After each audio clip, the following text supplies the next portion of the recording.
ready to talk. Yes, we'll start with a little bit of housekeeping. I have pressed record. Thank you, Sandy. And what I'd like to do is ask anybody who's not on the panel or Sandy Kane to turn off their video and definitely mute themselves. We will spend roughly 45 minutes talking, with the panelists, and then we will move on to doing a sort of open and fluid Q&A, at which point I'd invite everybody to unmute and share your video and join back in. So I'm going to try again. Welcome to Keeping Work from Home Connected. It's a wonderful time to give ourselves a refresh on this topic, to maybe learn some new tools and methods, and also to look forward to 2021. I know that I have some New Year's resolutions to set for my own productivity tools, and our panel has been thinking about this topic as well. So I'd like our panelists to introduce themselves, and why don't we go in alphabetical order, because why not? Kevin, do you want to say hello? Sure. Hello, I'm Kevin Bell, Senior Associate with Lears Weinstoffel, and kind of our in-house de facto technology person. I guess that's my intro.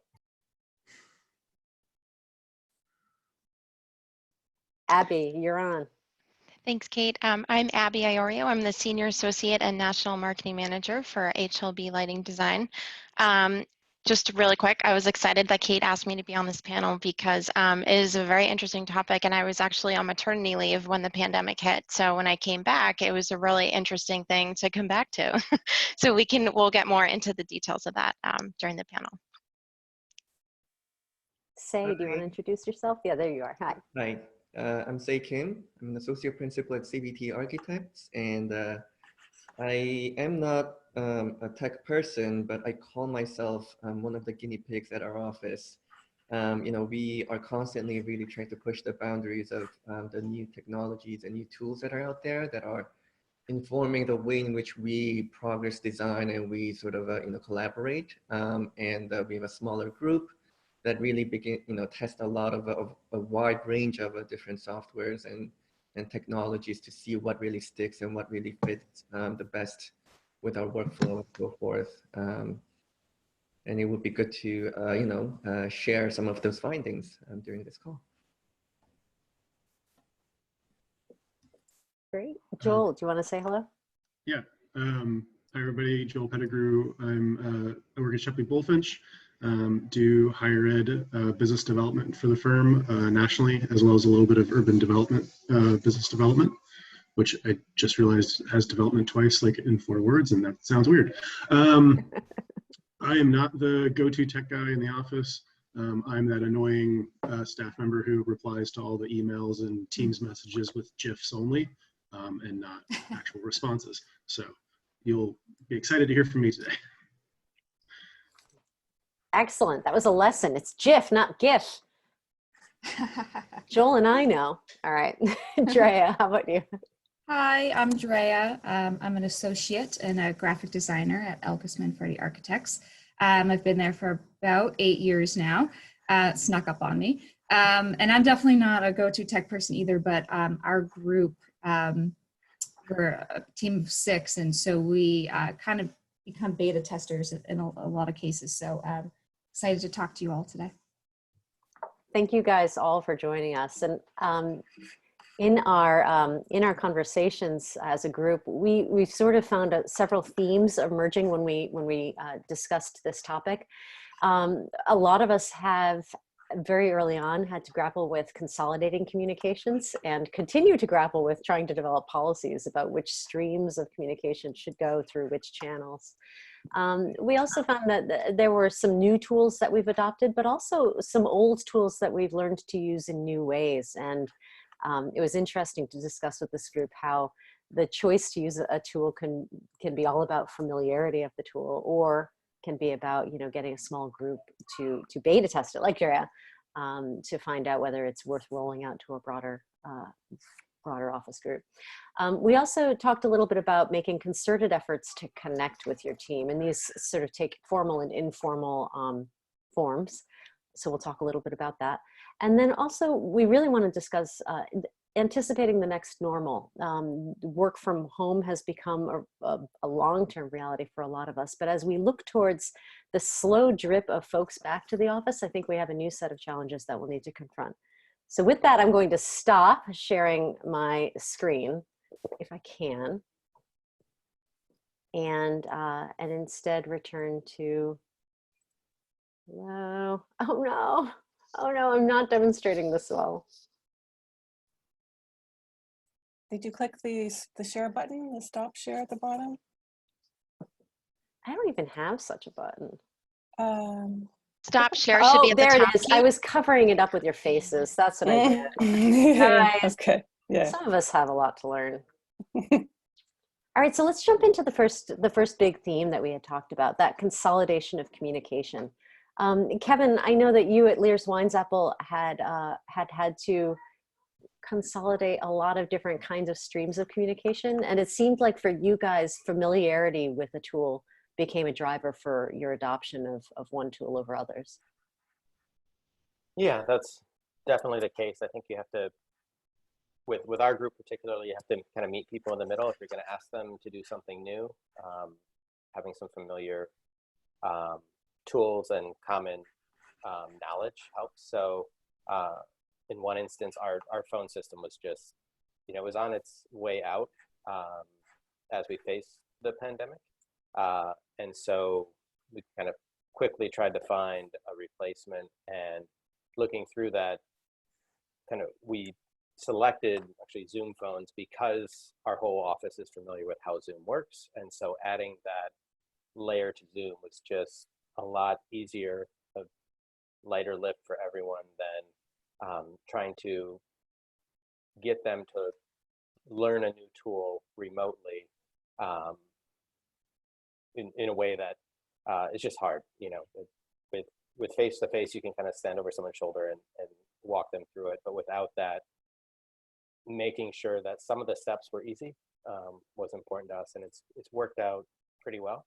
Haven't gotten too many complaints. I don't know if that means people just aren't using their phones anymore, but either way, it's a win. But Drea, your experience with tools for connection was very different, right? You guys, your design team became beta testers for. Well, right. So before the pandemic, our group, our graphics team, started using Slack, and it completely changed the way we worked. Instead of those one-line question emails filling up your inbox, or, to be honest, the disruption of your workflow, you want to be able to have someone look at something you're dealing with. Hey, can you come look at my screen and take a look at this? And that's great, and you want to do that, but they may be in the middle of something, a creative process, and you're going to completely disrupt it. And so Slack really helped us sort of find a way to collaborate almost more often, no matter where you were, whether we were rotating work from home days, or you're on site, or you're at a site visit and you're like, this is weird. And then you shoot a picture to them on Slack. And so when the pandemic hit and we all went remote, it became even more vital to our group. And then it got extended to our marketing team. And now graphics and marketing are in a workspace together. And it's really changed the way we work together on marketing efforts. And I hope we keep it when we return to the office, because it's really streamlined things. And then the IT team didn't just, release Slack to everyone all at once. It was more of a few project teams would ask for it, and so they would get it, and then other groups got it, like visualization, facilities. So it sort of spread that way. It spread organically, which I think is not necessarily the best way, but seemed to work the best for our team. And I hope we continue with it even when we move back in. Drea, it's interesting that you talked about the organic kind of spread of those tools. Our office at the beginning of the year was fully WebEx, integrated into all of our conference rooms and, our meeting tools and our cameras and everything. And I think in April, I hosted a webinar via WebEx And I think the sweat just dripping down my forehead convinced our IT manager that maybe that wasn't the best tool during a pandemic and being all remote. And so we started exploring Zoom as large event platforms and stuff. And because we didn't have the physical office, WebEx wasn't as effective for us without those technology tie-ins. And we had been dabbling in Teams, before the pandemic, trying to convince people to send a Teams message rather than an email. But I mean, now by force of habit, we don't have office phones or anything anymore, and we've been able to integrate our phone numbers, our office numbers into Teams, and so you can make calls via Teams and everything. So we were much more forced into it, and we responded and adopted new technologies just to respond to those changes. Some were quicker than others, but we've come to a pretty good place, I think. We're on the same page, Joel, actually. We're phoneless too at HLB. We got rid of our phones about 3 years ago, and we live on Ring Central for phones. And we were joking yesterday, I spent a long time reaching for my phone and it wasn't there. And now we're used to it, it's just our headsets. And besides that, we really use Teams as a lifeline as a firm. So we have marketing Teams channels, we have project Teams channels, we have an HLB1 Teams channel, which we use for the whole firm. And so we find that really helpful in terms of workflow and things like that. And a good way to call people with the touch of a button. You can add someone in quickly, and essentially it feels like you're kind of, again, in the same room. I think what's interesting is that, the way in which this pandemic really accelerated the change in behavior. Obviously pre-pandemic, I think a lot of the companies were really trying to roll out a new set of communication tools. But I think the biggest hurdle really is changing people's behavior. It's always a struggle, right? Really to get somebody who's been sketching or who's been sort of a notebook, to keep record of everything for 20 years, to have them jump onto a sort of all of a sudden a digital platform instead of using a phone, now having to dial through, a monitor or a laptop is a completely a behavior change. But it was a struggle before the pandemic, but in many ways, as the pandemic hit, and then we had to really switch over overnight how the way in which we sort of interact with these different tools and platforms, and not only in terms of the communication platform, but also the way in which sort of we see sort of a different kind of a market trends and sort of a workflow. I think the way in which that things are being really accelerated, I think is also an interesting phenomenon that we've been noticing. I'm interested in hearing about some of the tools, beyond Teams that you guys have adopted or that you have started using in new ways. I know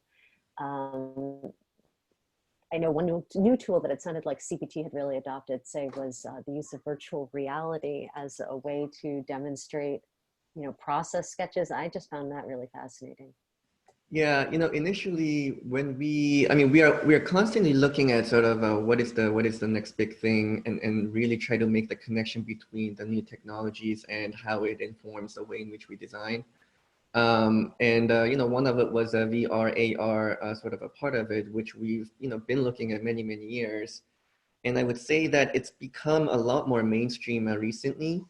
Initially we were sort of thinking that it would be more of a showpiece when we meet with the client, but then the more that we sort of engage with the technology, we are also realizing that there are also many different ways in which we can use as a process tool, the way to collaborate, the way to communicate, and so forth. For example, I can quickly just share my screen, perhaps. Let me know if you see it. Can you guys see it? Yep.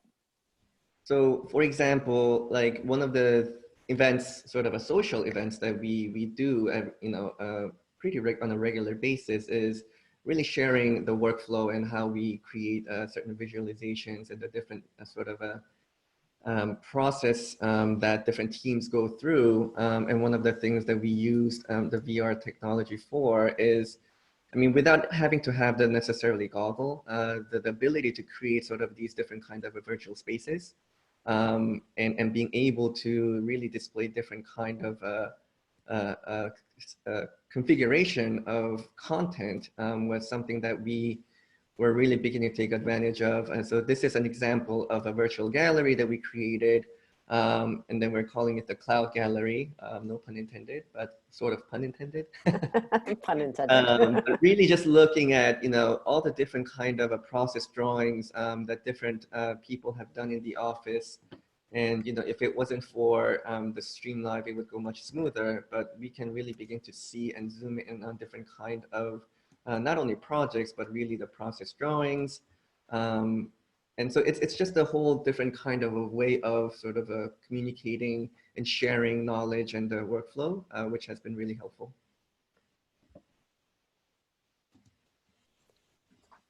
Drea, your team at CBT has been using pinups too, right?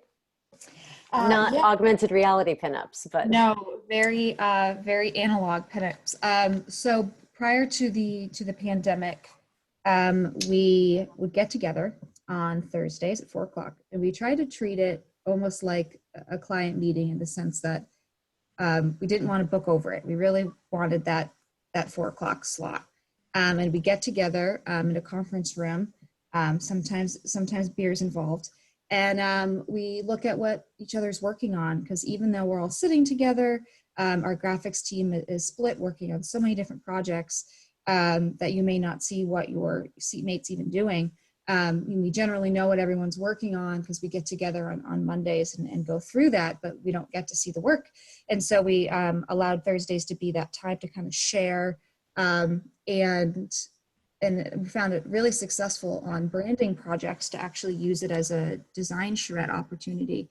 So say we're partway through a project, we've done some visioning, we write a design brief, we share it with everyone on the team, and we get everyone to work on some logos or taglines or whatever phase of the project we're on, and we end up getting so much more work out of it.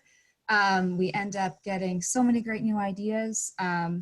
And once the pandemic hit, we decided to definitely keep up with it. So now we still meet every Thursday at 4. The first month of the pandemic, I would say it was really more of a chat session just to kind of talk through what everyone was dealing with. And now we've picked back up to sharing work, and sometimes marketing is a part of it as well. And it's been really, really important for us to see each other, and more now than ever share what we're working on, because we can't glance over at someone else's stuff next to you. So it's been really really vital to our group. Yeah, I'd love to hear about other, I know we've talked about productivity tools and workflow a little bit. I'd love to hear others chime in about what they've been discovering or using with their own teams. Something we've been doing at HLB is a lot of forward thinking and planning ahead. And I was sharing with the team before, we've created what we're calling a digital marketing calendar. So we're looking into 2021 and kind of forecasting what our digital marketing is going to look like. What are we prioritizing? So what we've done is we've consolidated all of those little items into one big, essentially, calendar for all of those teams. We have a newsletter team, a PR team, a social media team, all of these people to work out of the same document with the same kind of bird's eye view of what's important and what we're prioritizing and what's going out the door, and being our kind of public facing image with all of these digital efforts. So I will share my screen and give you guys a quick look at how we've consolidated that, all of those efforts. So can you guys see my screen? Yes. Looks good. Great. So shockingly good for Excel, Abby. I am still a little bit in awe. We have some great graphics and Excel people on our marketing team. So what we've done is we have a social media column, we have a blog column, a newsletter column, press releases, and then we have, any type of strategic e-blast. This is going to start in January, so we do have some work to do. But what we like to do at HLB is we forward forecast. We look out into the future and we try to plan ahead. And that way we plug things in and we can look at what's going on, you know, so that they all kind of stitch well together. And at the same time, we're making sure that what we're putting out there is relevant and really trending with what's going on right now. So that way we can look at everything and make sure that what we're putting out there, it really goes together. And we're providing the right message to our audience, our industry peers. So this is one tool that we really took off of all of the other technological things we've been working in, like Teams and stuff like that. And we decided to create something in Excel so we have access to it from the drive with the rest of our marketing team, who is our team. We have 7 people nationwide on our marketing team. So that tool alone has really helped us start to think proactively and big picture and make sure that we're all kind of working in the same mindset. And besides that, our team works, another method I'd say is work sharing. That's something we've been doing a lot. So we make sure that the work is divided kind of evenly and we help each other out whenever needed on these big initiatives. I think for us, a lot of what we've been trying to do in the work from home and even moving forward is how do we break down this fourth wall? You know, designers, architects, we all like to draw by hand. So we've taken a little bit of throw things at the wall and see what sticks. So that includes, you know, we tried out whiteboard. We tried to get people to work on that. Fairly successful for people using PCs, not so great on the Mac or web. So we now have one project team that's using concept board that seems a little better. At least cross-platform wise and with its web interface. So that is kind of, whiteboard didn't stick, but concept board seems to have stuck a little bit. We've tried, some of us have tried tablets for sketching. Surprisingly inexpensive and effective. Works really well in a lot of Microsoft programs. Bluebeam for architects is really great for marking up. But that's stuck with a couple folks. We've tried to get on the Mac side people to pair their iPads to their Macs to sketch with pens. A couple people have picked that up. So we're still on when it comes to breaking things down and allowing people to actually kind of manipulate the same space. It's still a work in progress, but I think there's a lot of tools out there for everyone to kind of just try what works, and you know, some of them are relatively inexpensive to play with. So that's what we're doing from that perspective. I think the great thing is that, you know, when this whole work from home kind of a shift happened, we already had all these technologies in place that would allow these kind of a really seamless workflow. And then it was like, you know, like Kevin mentioned, it was really about really testing the different sort of avenues and see what fits with your culture, see what fits with your workflow. So at CBT, you know, we obviously, you know, have been looking at a variety of softwares, but I think the primary goal is to make sure that everybody has a sort of a equal sort of kind of an access to whatever the platform or whatever the content that you're trying to get to. So we have the BIM 360, for example, where, you know, multiple people can jump onto the same model and begin to, you know, change different parts of the buildings. We have a Bluebeam Studio, which allows you, you know, multiple people to jump onto a single PDF and begin to make comments and markup as well. We've implemented Miro, and, you know, similar to what Kevin said, you know, we've tested out probably a dozen different kinds of a collaborative sketching platforms. Miro just happens to be the one that we sort of landed on, that we thought the most comfortable with. And it really comes down to, you know, what it is that you're really trying to prioritize. So when it came down to these different kinds of sketching platforms, I think there were different platforms that were really beautiful, and that, you know, some of them really were able to really catch on the pressure of how you are pressing these screens, right? So the line weight is actually being really sensitive and beautiful. But at the end of the day, you know, what we're trying to communicate is not really beautiful drawings, although that's sort of a part of it, we want to really focus on sort of the collaborative aspect, the interface, the navigability, and these different kind of things. So when you begin to look at prioritize these kind of other things, then, you know, a whole set of a different kind of software begins to be much more attractive than some of the other ones, right? So as we were sort of going through these implementing these different platforms, I think the great thing is that how people were able to really latch on quickly, and how we were able to actually see how people sort of use it in a different way that we hadn't imagined, right?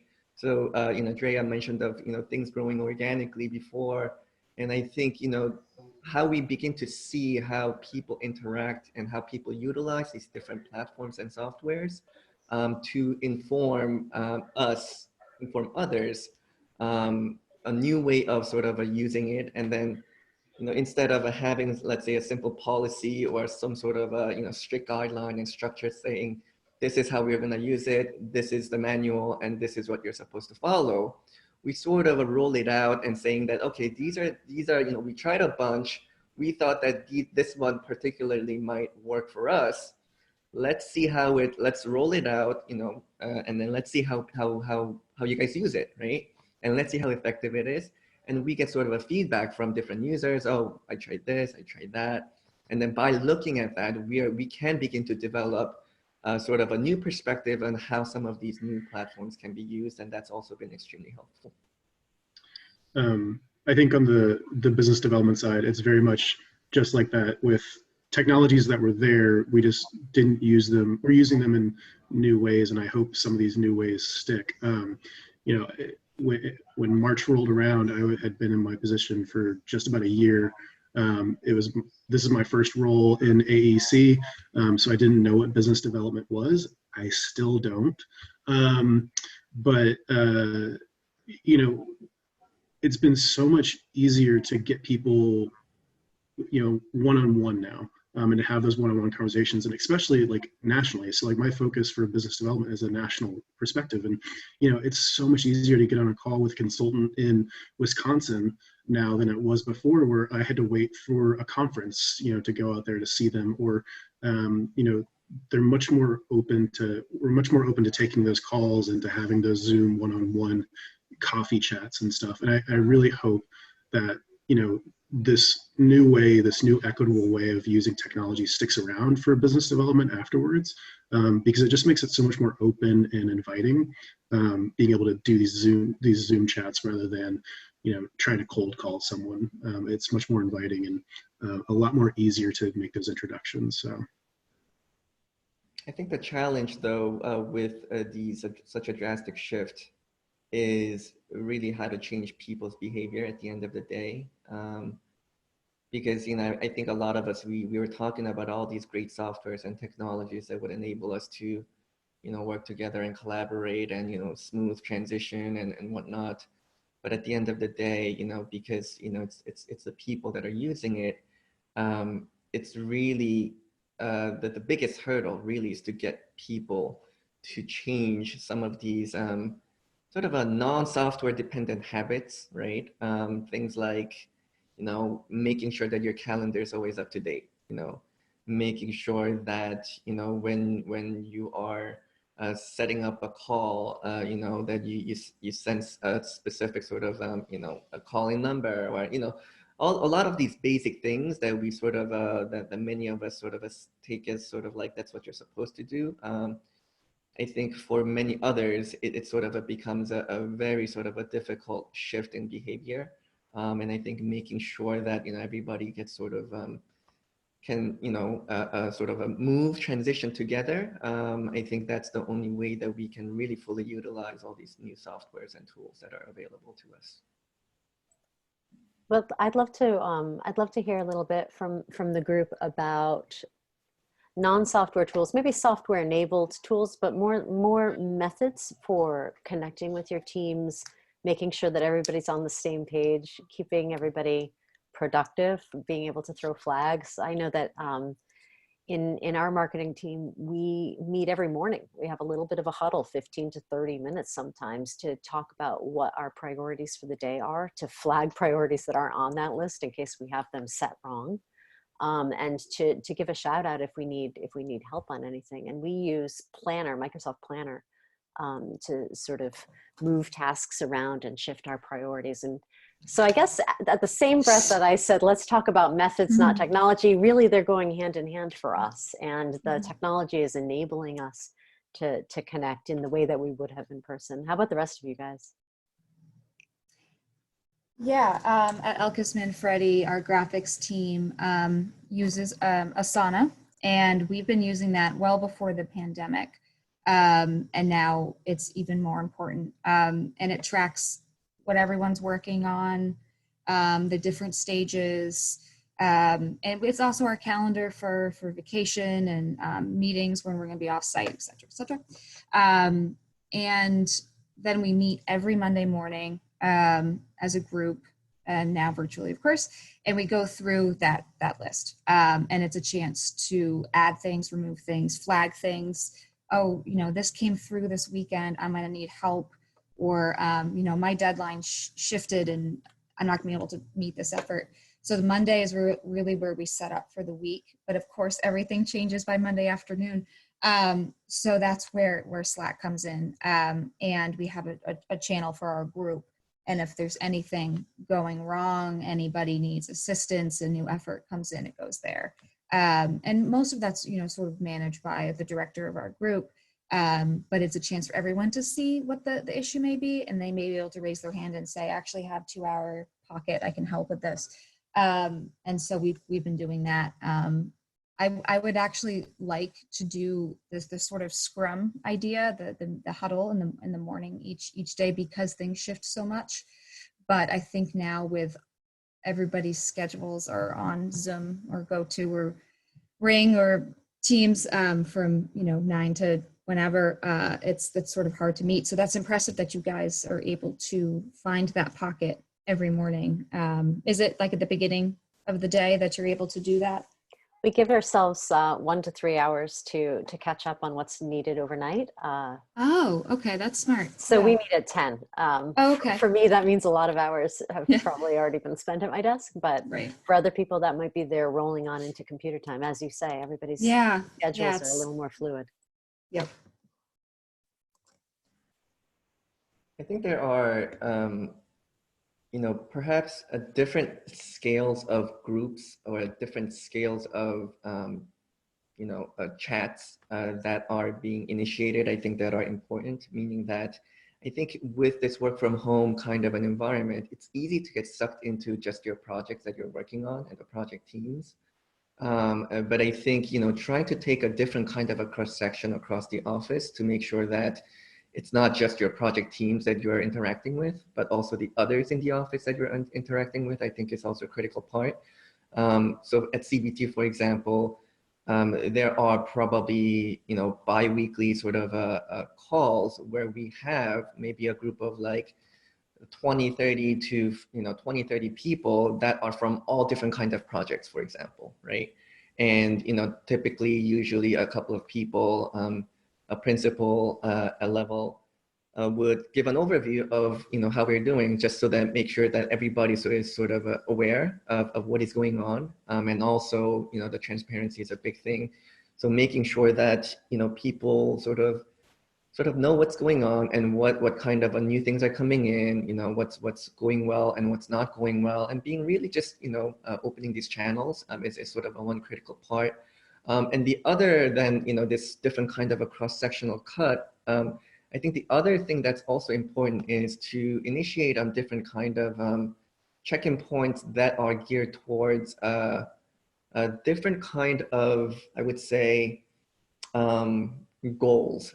So for example, there would be, I have a group of colleagues that I'm meeting with on a regular basis, and we focus on sort of a research and a discussion around a specific topic, right? So that is much more geared towards like what is happening, how do we push the boundaries, how do we make sure that, how do we think differently about a certain topic, right? So that's sort of a one side of things, but we also have on the other side of the spectrum, a happy hour, like a digital happy hour, where we just meet on a, on a weekly basis, and it's not mandatory. Like people whoever wants to sort of go into the chat room, right? Whoever goes into the room goes in. And it's sort of kind of like a coincidental finding of you don't know who's going to be there, but you just join and you're like, hey, right? And then you're just talking to whoever's in the room for like, 15, 20 minutes about It what sounds they're like up the to. equivalent of running into folks in the kitchen. Exactly, exactly. So really trying to, obviously it's not going to be the same as being in the office, but really trying to make sure that there are different sort of channels, different kind of vibes of groups that are being created to address the different needs for people. I think is also a very sort of important part of things that we need to be addressing as a company. For us, it was more frequent meetings initially. Sorry, Abby, if I jump over you. When that pandemic started, we went from our biweekly staff meetings to weekly. We, increased our management meetings from monthly to weekly. And that, has really helped everyone to understand what the whole office is working on. The staff meeting, everyone gets a chance to say what they're working on, what their plans are for the week. And in fact, particularly with the staff meeting, doing it weekly has actually made it less than half as long, which has been great and kind of helped us to realize that our marketing meeting Monday after staff meeting didn't have to be 2.5 hours every week.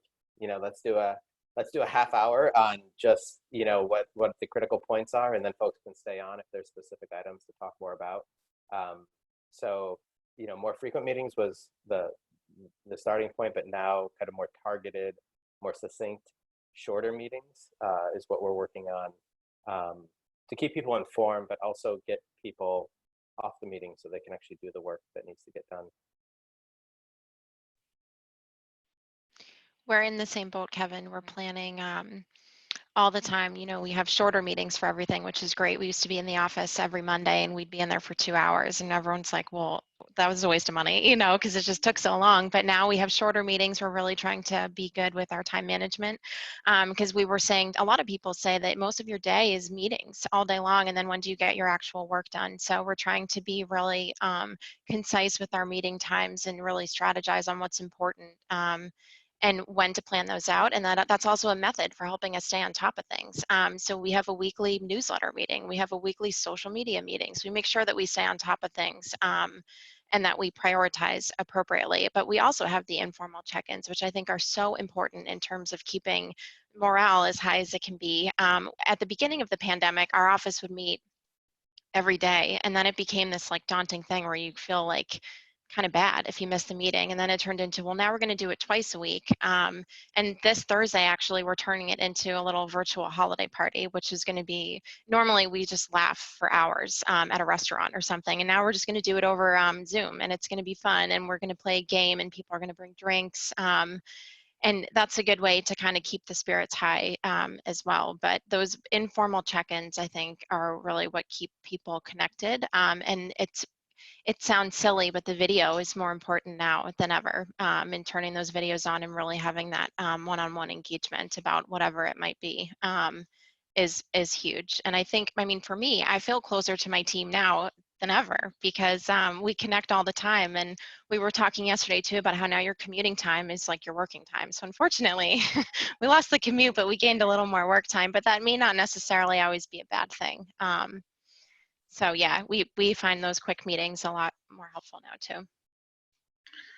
Speaking of holiday parties, we're running into that, and we're planning our end of year party. We usually do our parties in January rather than December, just to avoid the really busy times. But we were looking at that this year because usually we'll do a big event, Museum of Science or the Beehive in past years here in Boston, but for each of our local cities, an in-person event, and having to change that this year. And so we're looking at kind of a week of programming via Zoom, in January, and it's very low bandwidth. There are some high engagement opportunities, like we're going to plan a trivia night, to low engagement opportunities where decorate your best cupcake and post a picture to Finch, which is our intranet, and you can take part as you please. A lot of folks have talked about how, with kids at home, work-life balance has definitely shifted and family balance has definitely shifted. And so, sending out materials so folks can do activities with their kids and then they can post those pictures to our intranet as well. I think looking at variety of hours with a nationwide presence, you got to be cognizant of the different time zones and trying to figure out how best to schedule that, and having stuff, getting leadership to having stuff during the workday between 9 to 5. So we're looking at doing like a tea tasting. That's a great afternoon activity, and we should be able to take a little bit of time out of our day to do that, to relax and re-energize and everything. So we're excited about a new way of doing things.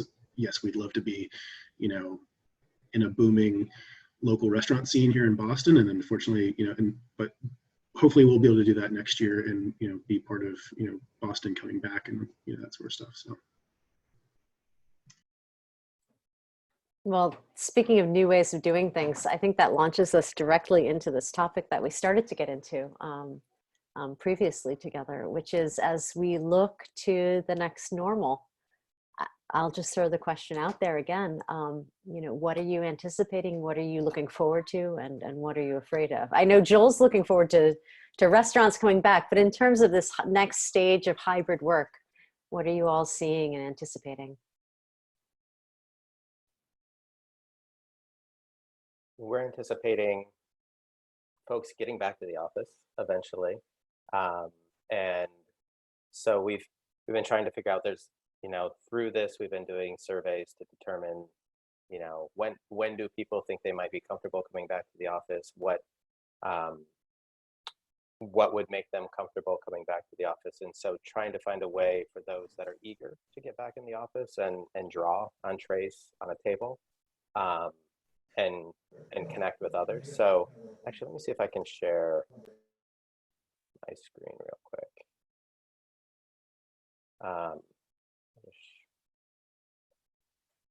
Show this.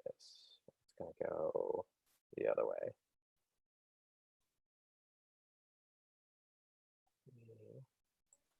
Is this your Zoom lobby?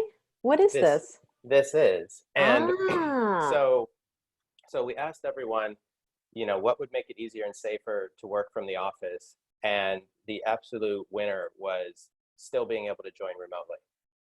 So, there's kind of a dichotomy there, or an imbalance. But then we asked, what might help you work in the office? And it's really the ability to move in and out of the office seamlessly and participate when you're in the office and when you're not.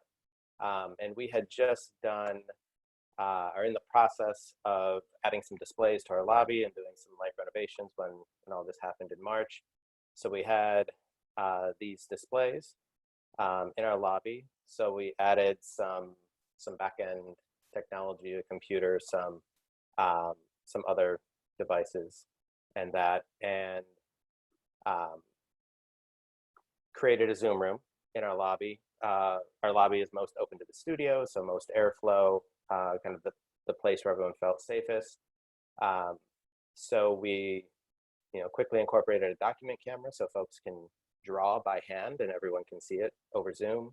Added a tablet in so people can actually draw over the model on the table or draw over the trace on the table.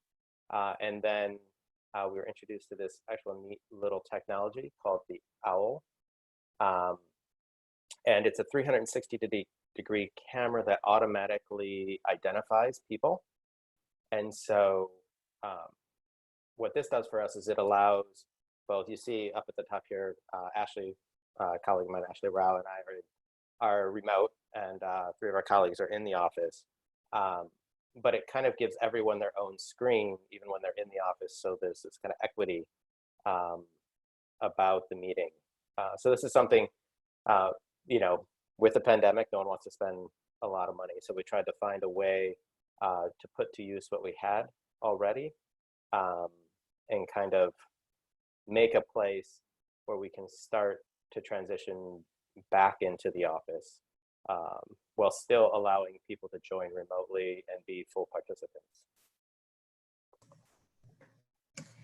Yeah, we're taking a similar approach with the surveys, and it's been really, really interesting and exciting to see the results come in. So we had a studio-wide meeting last week, and prior to the meeting, we had sent out a survey of, what is working for you at home? Like, what is actually beneficial that you might want to bring back with you into the office? What are you most scared about in returning? All those sorts of questions. And then we met and went over all the results. And then we did some live polling during the Zoom meeting as well. And it was really great to see all of that. And then the interiors team is going to take all that information and is working hard.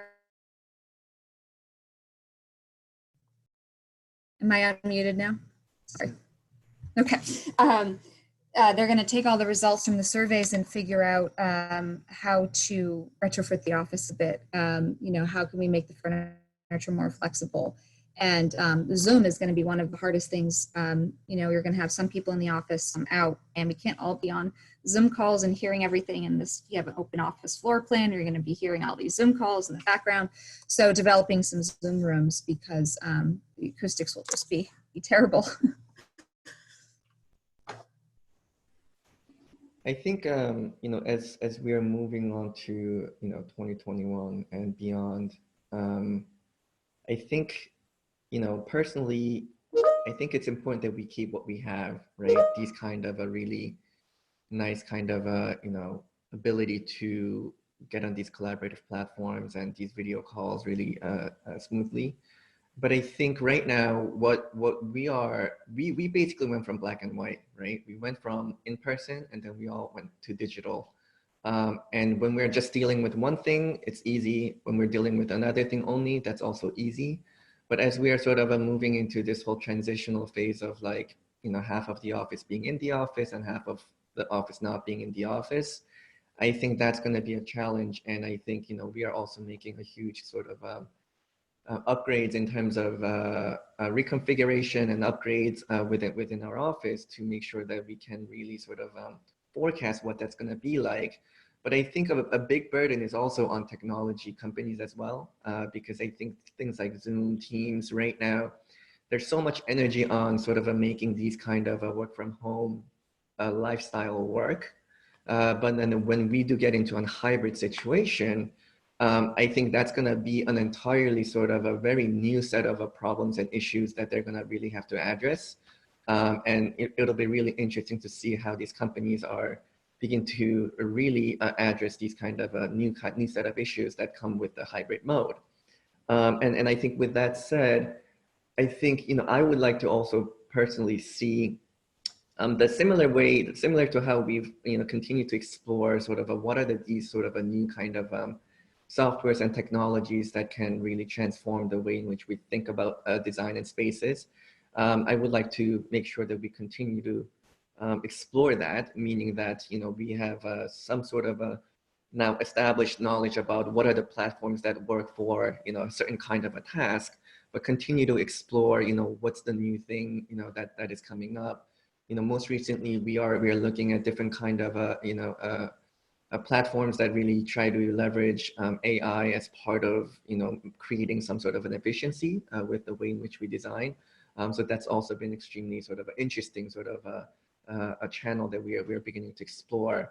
And I think lastly, I think as we are moving into 2021, I think it's important that we, as a firm, as an individual, that we share our findings as we go. I think one of the incredible things that I've really realized, I would say in the last couple of years, is like when I do speak to people outside of CBT and, just casual conversation about, oh, what I've been up to. And I sort of just talk about, similar to this kind of a conversation, like some of the things that we're looking at, some of these projects that we're doing, what are the different methodologies and processes. And just for people who are so into it, it seems so obvious, and it seems like it's so, you feel like everybody's doing it. But then when I do engage with others, I realize that not everybody's doing it. And many times I also find myself learning also from them as well. So I think really trying to share a lot of our findings along the way through different kind of digital platforms and hopefully in person as well, I think it's also something that I'm really looking forward to.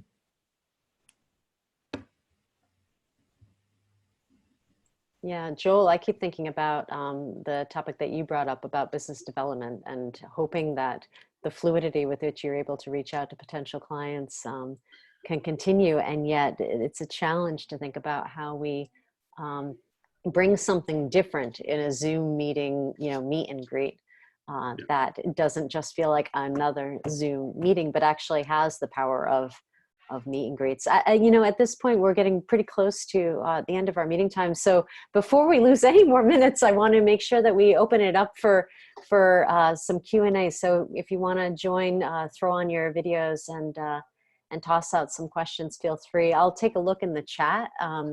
But I think, you can feel free to just shout them out.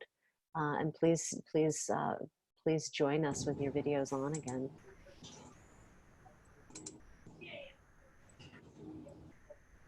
I have a question for the group. How do folks feel about online conferences and seminars?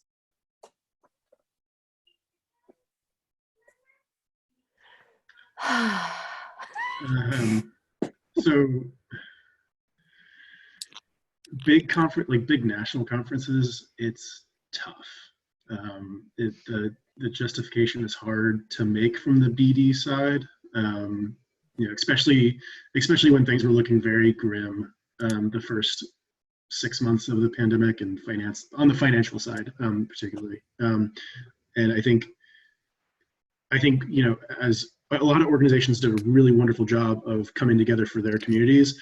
Thinking especially in higher ed, like being able to share ideas and bring students together and staff members who were going through an unprecedented situation for higher ed. It was great for that community. But from the corporate business partner side, it was harder. And we tried to find different ways to engage with clients and colleges and institutions, outside of that, because the financial, it just didn't add up sometimes. And so it was tough, but the innovations were exciting, and I hope we continue to learn and develop and create those hybrid opportunities. Thank you. I have a question. So the pandemic has, for our company, it's opened up the opportunity to recruit from basically anywhere across the country, whereas in the past we were really a physically based company. And so that's brought with it some challenges in terms of onboarding new team members, given the social glue that holds the old team together. So does anybody, I know I've appreciated some of the, the strategies that have been shared so far, but does anybody have any other thoughts on that? I've onboarded a new person, not during the pandemic, but remotely, because our team is spread across multiple states in the US. So what I did was I created an onboarding kind of agenda for them, and they met with certain people in terms of certain specialties. So I really divvied it up for how they met with people, and I set a calendar basically that helped them get onboarded in a way that didn't seem overwhelming, hopefully. And maybe it was over the course of a couple of days just to get them, so they would meet different people too, but I think just organizing and prioritizing and setting them up with an agenda that really flows was really helpful for this person, and they're still here, so it's going well. We did something very similar. We actually did onboard during the pandemic, and it was sort of scary at first, but we did something similar where we had everyone in our graphics team have a topic to meet with the new person on, and so they could just do a one-on-one call to start with each person, kind of go through a few things. We gave them a few project files just to kind of comb through and get familiar with on their own time, then had follow-up calls about them, and then met with the whole group and did a few fun like games and get to know you sort of things. And she's still here too, so hopefully it worked. I also think that scheduling regular check-ins with new hires is helpful. So what I did with this person was I set up, I think it was a bi-weekly or monthly call with them for, I don't know, like the next outward-looking 6 months, just to make sure that they felt like they had someone to come to, and anything at all they could discuss with me. I think there are probably maybe 3 different things that need to be addressed as you bring somebody on board that is not, within Boston. I think, Drea and Abigail talked about more of the agenda and sort of the workflow, but I think there's also hardware equipment side of things, making sure that they are, if like at CBT, everybody has a laptop, right? And the laptop has a specific security protocols, specific software installed, firewall, and all these different things, and making sure that whoever is coming on board can have access to those, right? And sometimes we are having to ship the laptop somewhere else, right? And then I think the third part is just a firm-wide sort of, I don't know what the right word is, but firm-wide system in terms of like insurance, in terms of certain kind of a coverage, the benefits, and how that making sure that that sort of aligns with whoever you're bringing on board, right? Because I think if the firm is really trying to provide, this kind of a benefits, but then it only covers, New England, right? And you're bringing somebody, on from like Europe, for example, then that's a whole different kind of issue that you're having to work with. So just making sure that, there's agenda part of it, but there's also equipment, hardware part of it, and also sort of a more of a back-end system-wide sort of a protocol that just needs to be reviewed. I think that's what I can think of. Great, thank you.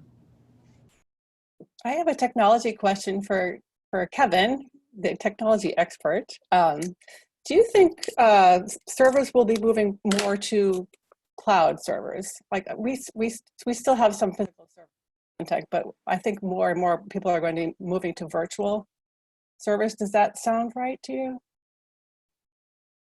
I think so, particularly just because of the way each software provider is moving towards subscription, and really, for us, the big 800-pound gorilla is Autodesk, and they really don't have any interest in anyone having their own servers anymore.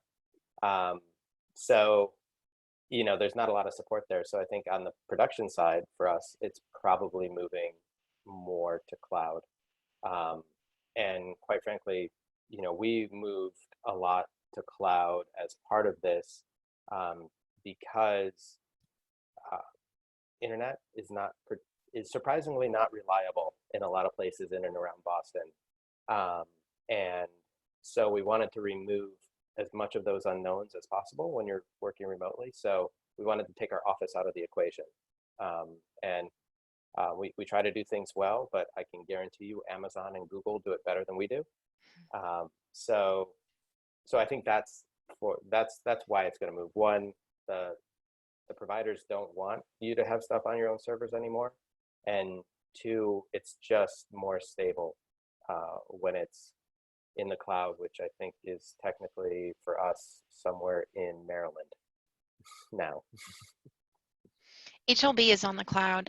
We've been fully cloud-based for a little over a year now, and it's been a life-changing update to our firm. We used to be on, I think it was like 7 servers, and you'd get the email from IT like New York is down, like and then Denver's down, and now no one's down anymore. We're all down if anything goes down, but it's not happening because we're on the cloud. So thankfully, we moved to the cloud.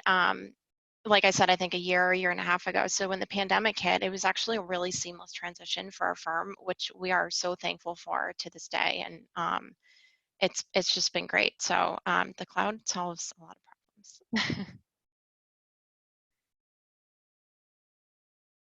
Ken, it looks like you've got a question that you threw in the chat or a comment. Do you want to talk about virtual trade shows? Sure, I'll say it here briefly. So I've been on a few national quote unquote national virtual trade shows, over the past 6 months, 8 months.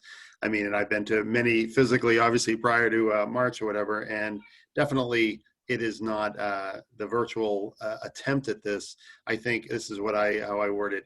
It's certainly better than nothing, but that's not saying a lot necessarily. I think it's okay. In a kind of business development end of it, I think it definitely is lacking quite a bit. I think in learning and education, I think it can do a lot of that. But on those kind of one-on-one or those chance meetings or all that kind of thing, that you're meeting someone at X firm or X company, that's hard to do there. But what I was mentioning is I have no stock in Hopin, but that seemed to be a pretty good platform for those kind of for virtual trade shows. I think Hopin, and I've been on several other ones, but that one seemed to make it easier to engage, and they had breakout rooms and breakout coffee rooms, and let's try to mimic a physical trade show, I think, to the best of their ability. I haven't heard of that platform, Hopin. Yeah. I'll have to look into that. Okay. Check that out. Okay, So, thanks. well, thanks. Thank you. Yeah, thanks, Ken. I have a question for the group. Earlier,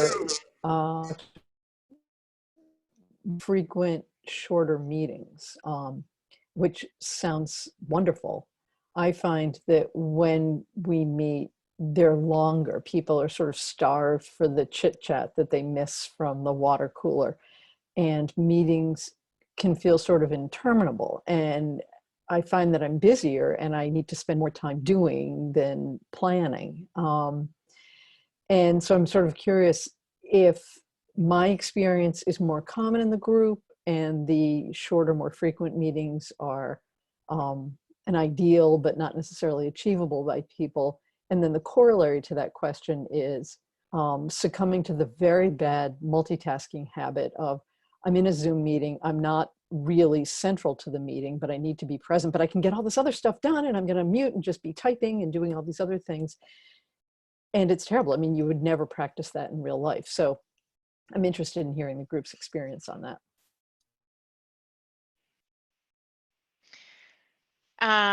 I totally hear you, Susan. Like, wow, I think that's everybody's problem. But what I've found a lot of the time, what's important is setting the expectations for the meeting. So a lot of times the team will know this is what we're here for and this is the goal. So like goal setting and talking about those expectations really helps you get from A to B and then hang up. Sometimes you can't help but having the chit chat. Like I called our IT guy the other day and he talked to me like 20 extra minutes. I'm like, I have to go, but it's okay. Like it happens. But having those informal check-ins too, I think could also solve that, because then they have something to look forward to. So I don't know if you have those informal check-ins ever, or you could schedule them, or even on the fly, it could be a cool thing. But really like planning ahead and setting those up, it could make it so you can end the meeting when you need to end the meeting. Or depending on the topic, having an agenda, so you stick to the agenda, and just talking about, sometimes I'll start the meeting with the expectations and the goals in mind for the meeting, and that way we get it done and we're like, bye. It doesn't always end up that way, but it really is a good mindset to have.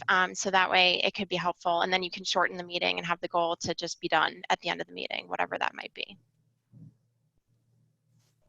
There's a lot of talk about connectivity, but I think it's also important to deconnect, to unplug yourself. I feel like I can't think anymore. Literally, it's just constant interruption and pings and Slack messages and emails. And you get a bit done, 20 minutes or so, and then there's another thing happening. And just take time for yourself, self-care. I'm all about that.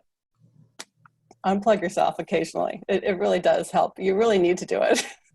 Yes, I have a question for every single person on the call, the panelists, Sandy, everybody.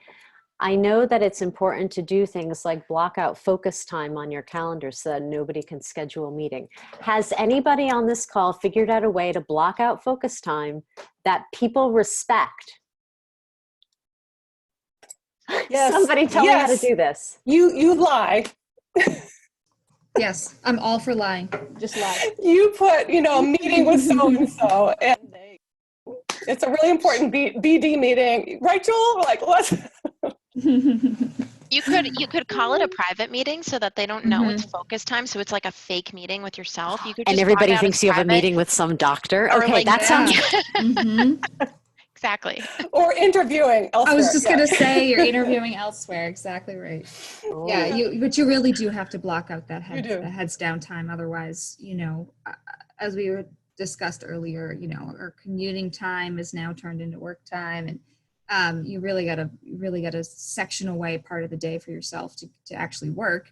And sort of piggybacking on what Abigail was saying, I think it's important to have those social calls, but to plan them so that they have their own space and their own time. So part of our pinup that we do on Thursdays is, probably the first 15, 20 minutes is social catch up, and it is much needed, and it sort of fills that need to sprinkle it into all of our meetings. It kind of takes care of it. And I think that's the best you can do with that. And I think generally a lot of people automatically plan 1 hour meeting time slots.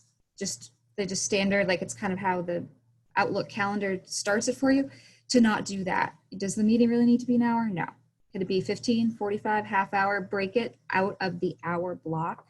And that tends to help cut things a little bit shorter.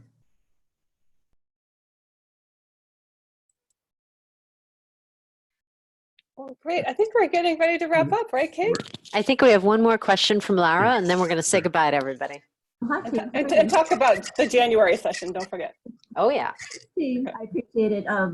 Awesome panel. Drea, I know from Elkisman Freddie, so it's great to see you. So thank you. This is great. One last question I wanted to kind of get a pulse on is social media. I work for a very small firm. We have a small marketing department. So I'm curious sort of, how has your strategy towards social media changed, during these past months?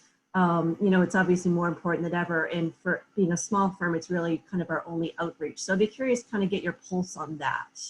Any advice you can give to, especially to small firms like us? Videos are trending, those short little clips. People like people. So when you post about people, it's really interesting. And also something we like to do at HLB and our social media team is just look for trends, like what's trending right now. While we forward think, we like to look back, what's trending at the moment? What can you talk about that is going to be relevant to your audience, whatever that audience might be? So that's something that we focus on, just big picture, and then making sure that you're on the right platforms like LinkedIn, Facebook, Instagram. Those are, and Twitter. I don't know, I don't do Twitter, but I know people do. So we have a Twitter account. So just making sure you're present on those platforms as well. Follow the people that are important to you and your firm. So stuff like that, I think kind of like the basics, but I think we're trending away from the e-blast and more towards, the social media and the presence, any type of like strategic campaigns. I think those are really helpful. There are all sorts of things to create a campaign on, but I think that just finding what's trending, and videos are huge right now. Those short little clips are, and like anything kind of interactive is definitely the way to go at the moment, if that's helpful.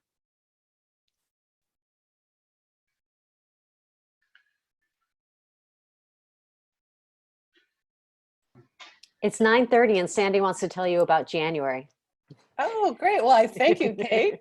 So on January 27th at 8:15 in the morning, we are having a business development and client maintenance panel, and it will be Marcia Miller.